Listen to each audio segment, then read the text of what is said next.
Que je sois visiteur, que je sois sous-traitant, que je sois cadre, que je sois compagnon, ta sécurité, c'est aussi ma sécurité. Notre lieu de travail, c'est le chantier.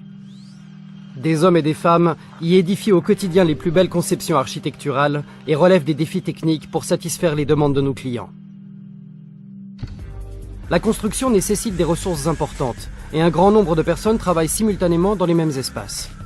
80% des accidents sont la résultante de mauvais comportements individuels. Pénétrer sur un lieu de production nécessite de l'attention et un strict respect des règles de sécurité. Avant de pénétrer dans l'enceinte du chantier, il faut se rendre au cantonnement, s'assurer de bien être en possession de son badge d'accès et se munir de ses équipements individuels de protection. Chaussures de sécurité, gilets fluorescents, casque, lunettes, bouchons auditifs et gants. Je ne peux pas accéder à un chantier si j'ai consommé de l'alcool ou de la drogue. Des contrôles inopinés sont effectués régulièrement sur le site. Il ne faut pas oublier que les effets des substances addictives peuvent se prolonger pendant plusieurs heures.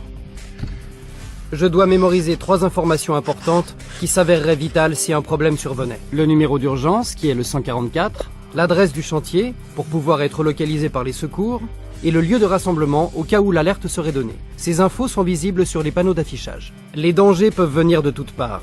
En hauteur, par les charges de grue, par le sol et les encombrements, et aussi par les imprudences de ses propres collègues. Il faut être concentré, attentif et observer tout ce qui se passe dans l'espace environnant. À l'image du code de la route, la circulation sur un chantier est réglementée.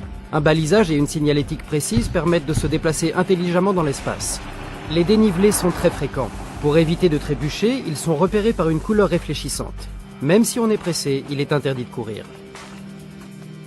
Tous les espaces qui surplombent un vide sont protégés par une protection anti-chute et ne doivent en aucun cas être franchis, modifiés ou déplacés.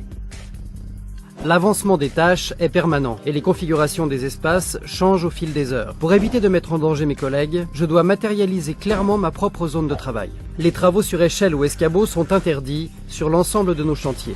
Seuls les matériels avec garde-corps intégrés et stabilisateurs sont autorisés sur le site.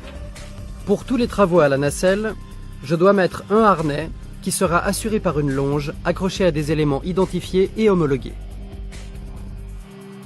Une grande partie de la matière utilisée sur une construction circule au-dessus de nos têtes. Aucun corps humain ne saurait résister à la chute d'une charge. Il est important de ne pas rester immobilisé sous les charges en hauteur. Des permis, des instructions et des autorisations de conduire sont obligatoires pour les engins de chantier. Pelle, grue, nacelle, électricité, élévateur. Que dois-je faire si je suis témoin d'un accident?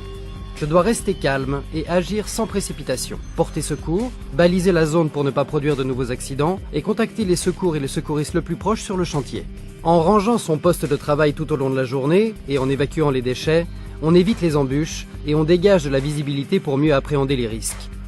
Pour respecter l'environnement, un dispositif de tri sélectif est mis en place sur le site et permet d'évacuer les déchets par catégorie, tout comme les eaux usées qui sont traitées dans des bacs de décantation. Nos corps sont constamment sollicités tout au long de la journée. Prenons-en soin en pratiquant les bons gestes. Veillons à ne pas nous surestimer. Faisons-nous aider par un collègue et utilisons les bons outils de manutention. L'échauffement collectif avant la prise de poste matinale permet de se préparer et d'éviter les contractures et les déchirures musculaires. Si je n'ai pas compris, si je n'ai pas le matériel prévu, si je ne suis pas en capacité de faire le travail demandé, si j'ai un doute, pour moi et ma famille, je dois dire stop. J'exerce mon droit d'alerte et mon droit de retrait. La sécurité, c'est ma responsabilité. Je suis co-responsable de la sécurité des autres. Ce n'est qu'en respectant toutes les règles que nous pouvons atteindre l'objectif zéro accident.